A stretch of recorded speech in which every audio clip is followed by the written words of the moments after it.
الحجة المهدي المنتظر صلوات الله وسلامه عليه. اللهم صل على محمد وعلى آل محمد. ولعنة الله على أعداء الله وعلى أعدائهم ومنكرهم وقتلهم وإسمتهم وغاصبي حقوقهم أجمعين من يومنا هذا إلى قيام يوم الدين.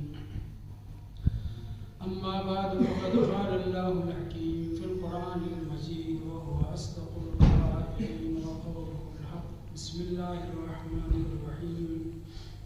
يا أخت هارون ما كان أبوك امرأ سوء وما كانت أمك بغيا. صلاة محمد اللهم صل على محمد وعلى آل محمد. آپ ذرا سے التماس ہے کہ سورہ حمد و سورہ توحید کی تلاوت فرما کر مرحومہ شہناز فاطمہ بنت حسن مہدی، مرحوم کرار حسین ابن غلام حسین، مرحوم احمد علی ابن عیسیٰ خان صاحبان کی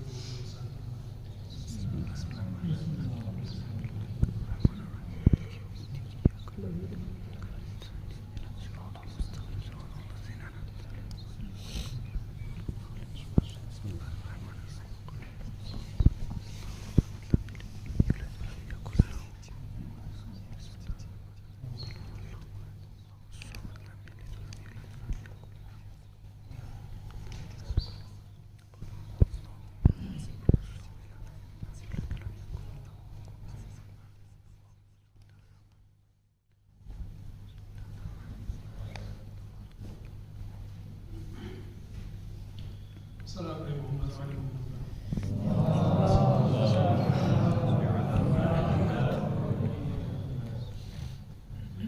ایک ولائی مولائی حوصبی بھائی کو اس کی بہن کا حصہ دینے کے لیے آپ حضرات اکٹھا ہوئے ہیں.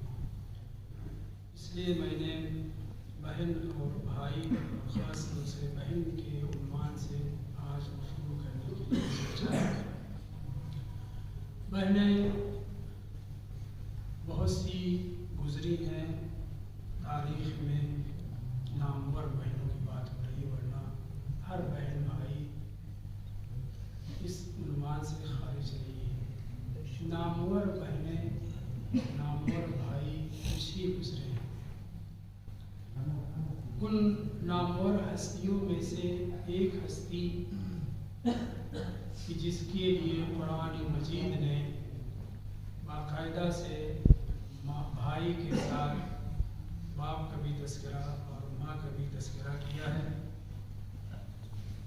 اگرچہ عنوان گفتگو بناتے ہوئے اس آیت کو ایک پہلو سے اچھا نہیں لگ رہا تھا، لیکن جب مطالعے کے دوران میری نظر دوسرے پہلو پر پڑی تو میں نے اسی آیت کو انتخاب کیا اور آج کی گفتگو کے لیے عنوان قرار دیا. جس جہت سے میں اس آیت کو عنوان گفتگو نہیں قرار دینا چاہ رہا تھا وہ یہ تھی کہ اس آیت میں سورہ مریم کی 28ویں آیت ہے. اس آیت میں یا اخت ہارون کے ذیل میں ہماری کتابوں میں بھی اور مخالفین کی کتابوں میں یہ ذکر ہوا ہے کہ ہارون ایک بہت بدکردار، بدنام زمانہ، بدکار انسان تھا، اور حضرت مریم کو ان کی سرزنش اور ملامت کرتے ہوئے یہ کہا گیا ہے اے مریم تمہارے باپ تو نبی تھے، پاک و پاکیزہ تھے، تمہاری ماں حنا بہت پاک و پاکیزہ تھی، یہ کیا ہو گیا کہ تم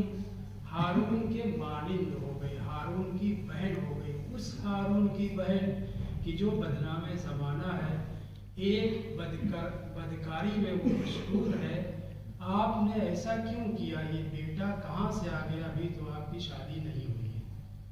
جب اس عنوان کو میں نے دیکھا تو میں نے سوچا کہ یہ بہن اور بھائی کے تذکرے کے لیے اس آیت کا انتخاب درست نہیں ہے. لیکن جب تھوڑا اور اپنی کتابوں میں نظر کی تو مجھے ملا کہ نہیں، اصلاً آیت کے دو فقرے سے میل نہیں کھاتا اگر ہارون کو ہم بد کردار انسان کے ساتھ جوڑیں. کیوں؟ اس لیے کہ ماں کی تعریف کی جا رہی ہے، باپ کی تعریف کی جا رہی ہے تو دو تعریفوں کے پہلو میں ایک بدکردار بھائی کے عنوان سے تذکرہ کرنا اصلاً ادب کے خلاف ہے، فساد و بلاغت کے خلاف ہے۔ صلی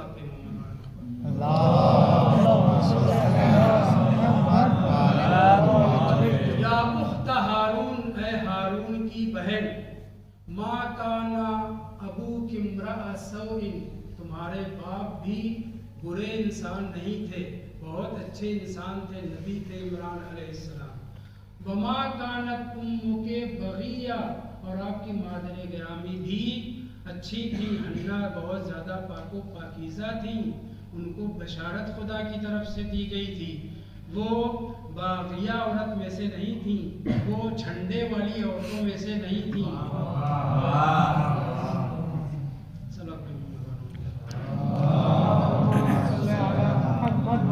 عنوان گفتگو مد نظر ہے یا اخت ہارون، یہاں پر ہارون اس بدکردار انسان کو مراد لینا قطعاً درست نہیں ہے، کیونکہ حضرت حنہ کی تعریف کی جا رہی ہے، حضرت عمران کی تعریف کی جا رہی ہے۔ قرآن کی فصاحت و بلاغت کے خلاف ہے کہ ایک مطلب کو سمجھانے کے لیے مثلا میں کہوں کہ وہ دونوں کتے، دونوں ملعون، اور اس کے ساتھ ساتھ امیر المومنین کا نام لیا جائے، یا کوئی دو اچھے لوگوں کا تذکرہ کیا جائے اور ساتھ میں ایک بدکردار کا اور پھر تشبیہ دی جائے، یہ فصاحت و بلاغت کے خلاف ہے۔ اب جب مطالعہ پڑھا تو میں نے پایا کہ حضرت ہارون حضرت مریم کے بھائی تھے، ایک دعویٰ یہ ہے کہ سگے بھائی تھے باپ کی طرف سے، دوسرا نظریہ یہ ہے کہ سگے بھائی تھے صرف ماں کی طرف سے، تیسرا نظریہ ہے کہ سگے بھائی تھے پدری اور مادری دونوں جانب سے، چوتھا نظریہ یہ ہے کہ نہیں، حضرت مریم کے کوئی بھائی نہیں تھا، یہ حضرت ہارون، میں حضرت کہہ رہا ہوں، حضرت ہارون وہ پاک و پاکیزہ انسان تھے، اتنے پاک و پاکیزہ انسان تھے کہ ان کے انتقال کے بعد جیسے حضرت یحییٰ ابن زید شہید کی شہادت کے بعد اس سال پیدا ہونے والے 200 بچوں کا نام یحییٰ رکھا گیا، اسی طریقے سے یہ انسان ہارون جو نبی نہیں تھے مگر اتنے پاک و پاکیزہ انسان تھے کہ ان کے مرنے کے بعد بنی اسرائیل نے اپنے بیٹوں کا نام ہارون رکھا اور 40,000 لوگوں کے نام ہارون رکھے۔ یعنی حضرت مریم کو یہ جو خطاب کیا جا رہا ہے یا اخت ہارون، اے اتنے مقدس اور پاک و پاکیزہ انسان کی بہن، اور اتنی پاک و پاکیزہ ماں کی بیٹی، اور اتنے پاک و پاکیزہ باپ کی بیٹی، آپ نے یہ کیا کیا؟ واضح بات، تو ہارون جو کہا گیا ہے یا اخت ہارون، اس ہارون سے مراد وہ بدکردار انسان نہیں تھا بلکہ وہ پاک و پاکیزہ انسان تھا، اتنا پاک و پاکیزہ انسان تھا کہ اس کے مرنے کے بعد 1 2 2 4 10 نہیں 40,000 لوگوں نے بنی اسرائیل کے اپنے بچوں کا نام ان کے نام پر ہارون رکھا۔ صلوات محمد و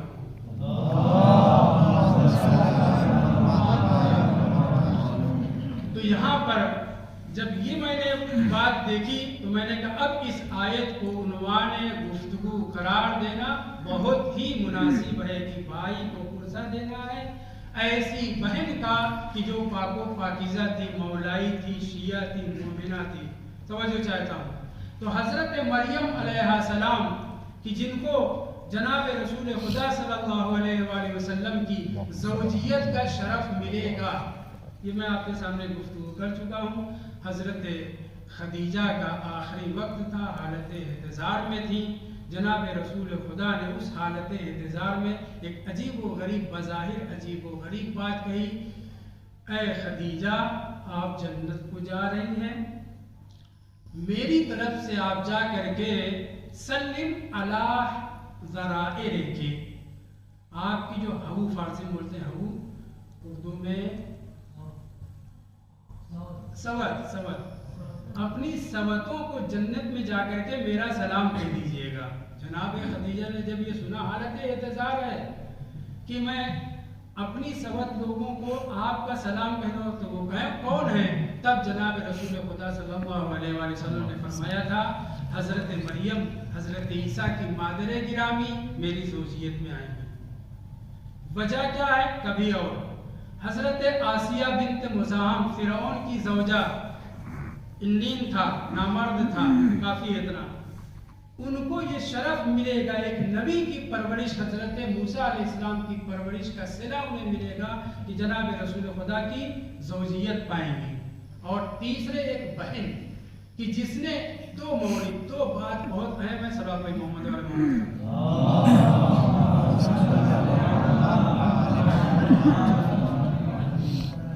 ایک بات کہ جناب کلثوم واو کے بغیر جناب کلثوم حضرت موسیٰ علیہ السلام العظم پیغمبر ان کی بہن، بڑے شرف حاصل کیے ہیں۔ ایک شرف تو یہی ہے کہ جس وقت حضرت زہرا صلوات اللہ علیہا کی ولادت ہو رہی تھی، اولاد ہونے والی تھی، اس وقت جو جنت سے خادمائیں آئی تھی وہ سادات النساء تھیں، ان میں سے ایک جناب کلثوم خواہر حضرت موسیٰ علیہ السلام تھی۔ ان کو بھی یہ شرف ملا کہ نزول کریں، نزول اس کو ہم رجعت نہیں کہیں گے، اسے نزول کہیں گے، بزرگوں نے اس کو بیان کیا۔ میں جلدی اپنی بات کی طرف آ رہا ہوں۔ حضرت کلثوم حضرت موسیٰ علیہ السلام کی بہن کو یہ شرف ملا کہ جناب سیدہ صلوات اللہ علیہ کی قابلہ ہونے کا شرف پائیں، لیکن انہیں بھی توجہ، انہیں بھی خداوند متعال نے رسول خدا صلی اللہ علیہ وآلہ وسلم کی زوجیت کا شرف عطا کرنے کی ٹھان لی ہے، مگر جنت میں۔ جب جناب خدیجہ سے سلام کہلوا رہے تھے اور جب انہوں نے پوچھا تب آپ نے بتایا کہ مریم، آسیہ اور جناب کلثوم حضرت موسیٰ علیہ السلام کی بہن یہ بھی میری زوجیت میں ہوں گی، ان سب کو میرا سلام کہہ دیجئے گا۔ کتنا مرتبہ ہے جناب کلثوم کا، جناب آسیہ کا، جناب مریم کا کہ حضرت خدیجہ کے ذریعے رسول خدا سلام پہنچوا رہے ہیں۔ صلوات محمد و محمد۔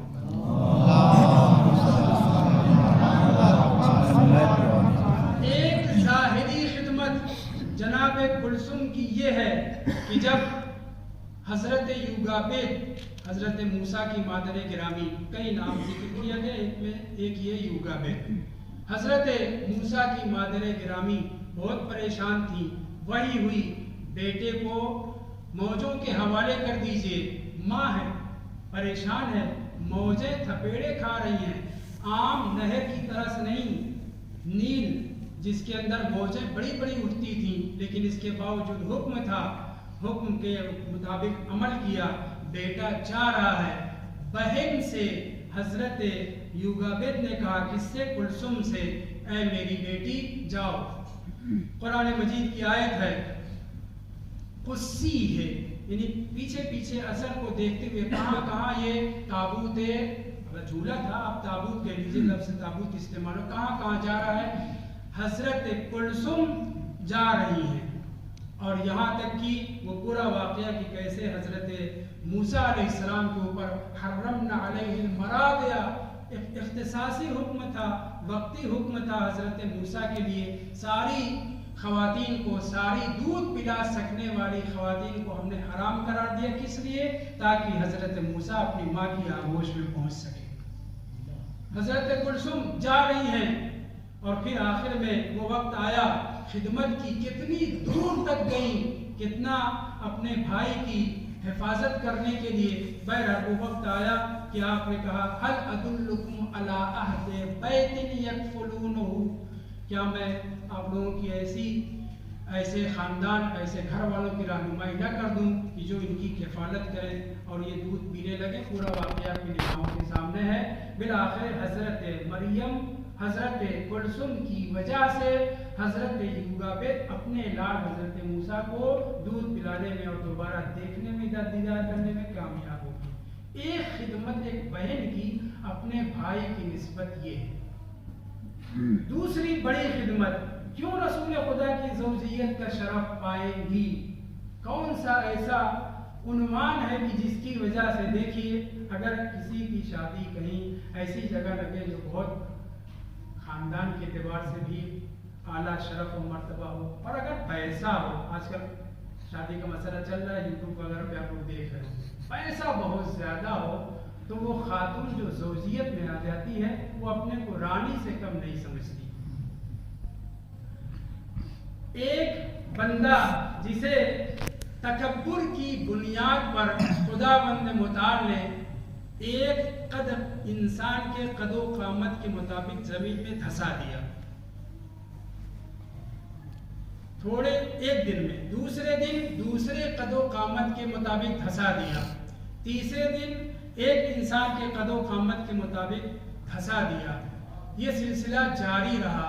بہت دنوں کے بعد جب حضرت ذوالنون مچھلی والے حضرت یونس علیہ السلام کے اوپر وہ بظاہر ترک اولا کی بنیاد پر انہیں مچھلی کے منہ میں ڈال دیا گیا، بعض روایت میں صرف 7 گھنٹہ یا 9 گھنٹہ، بعض میں 3 دن ہے، لیکن سمندر کا پانی اتنا کھارا ہوتا ہے، کھاری ہوتا ہے، اور حضرت یونس علیہ السلام مچھلی کے شکم میں اس کھارے پانی کی وجہ سے ان کے جسم پر کتنا اثر پڑا تھا، روایت موجود ہے، کھال سب اتر چکی تھی، گوشت گلنے لگے تھے صرف 3 دن کے اندر۔ لیکن حضرت یونس علیہ السلام ذکر پروردگار میں مشغول تھے۔ یہ مچھلی مختلف سمندروں کا غوطہ کرتے ہوئے اس جگہ پہنچی جہاں پر وہ شخص جسے روزانہ ایک آدمی کے قد و قامت کے برابر زمین میں دھسایا جا رہا تھا، اس نے آہو فریاد، میں نے ذکر کہہ دیا نہیں، آہو فریاد سنی تو فوراً وہ دھسنے والا اپنے اس فرشتے سے کہ جو اس کے اوپر مامور تھا اس سے کہتا ہے ذرا ٹھہر جاؤ، یہ کون غم کا مارا ہے، کون ذکر کر رہا ہے، میں اس کی آواز سننا چاہتا ہوں۔ جب پتہ چلا یہ کون دھس رہا تھا، قارون، کون مچھلی کے شکم میں تھے، جناب یونس ذوالنون جنہیں کہا گیا ہے۔ لیکن خداوند متعال نے 3 تاریکیوں کے باوجود، ایک تاریکی سمندر کی، دوسری تاریکی مچھلی کے شکم کی، تیسری تاریکی صلی اللہ علیہ محمد تین تاریکیوں میں اس کے باوجود خداوند متعال نے حضرت یونس کی آواز کو قارون کے کانوں تک پہنچایا۔ جیسے ہی اس نے یہ سنا، خطاب کیا، اے بندے خدا تم کون ہو؟ انہوں نے کہا میں یونس ابن متہ ہوں۔ کہا دنیا کی کیا خبر ہے؟ کہا پوچھنا کیا چاہتے ہو؟ اس نے پہلا سوال کیا یا یونس ما فعل شدید الغضب للہ موسیٰ ابن عمران، یہ بتلاؤ حضرت موسیٰ ابن عمران کا کیا ہوا؟ اللہ کے لیے وہ بہت زیادہ غضبناک ہوتے تھے، انہی کی بد دعا کا اثر ہے کہ میں آج زمین کی تہ میں یہاں پہنچ گیا ہوں۔ جناب یونس ابن متہ نے کہا ہیہات ہلاکا، یہاں پہ ہلاکت کے معنی اتنی رخصت ہو گئے، مر گئے، جیسے کہ کاف آیا انسان کی ہاں میں ہلاکت کا لفظ آیا، لیکن ہم وہاں پہ ترجمہ شہادت کرتے ہیں۔ ہیہات ہلاکا، حضرت موسیٰ کب کے اس دنیا سے رخصت ہو چکے ہیں۔ اس کا دوسرا سوال ما فعل الرؤوف الرحیم علی قومہ ہارون ابن عمران، حضرت ہارون جو حضرت موسیٰ کے بھائی تھے مگر اپنی قوم کے اوپر حضرت موسیٰ بے پناہ غضبناک ہوتے تھے، وہ بھی بجا تھا، مگر حضرت ہارون کیا بہت ہی رحیم تھے، شفیق تھے، وہ بھی بجا تھا۔ اس نے پوچھا ما فعل الرؤوف الرحیم علی قومہ ہارون ابن عمران، جناب یونس ابن متہ نے کہا ہیہات ہلکا، وہ بھی اس دنیا سے رخصت ہو گئے۔ تیسرا سوال ما فعلت کلثم اخت موسیٰ ابنت عمران التی سمیت لی، توجہ چاہتا ہوں، حضرت موسیٰ کی بہن کلثم کا کیا ہوا؟ وہ تو چھوٹی تھی، وہ حضرت موسیٰ سے بڑی تھی، حضرت ہارون سے ظاہراً چھوٹی تھی، ان کا کیا ہوا؟ وہ خاتون، وہ حضرت کلثم جو حضرت موسیٰ اور حضرت ہارون کی بہن تھی، التی سمیت لی، جو میرے لیے مجھ سے منگنی جن کی ہوئی تھی۔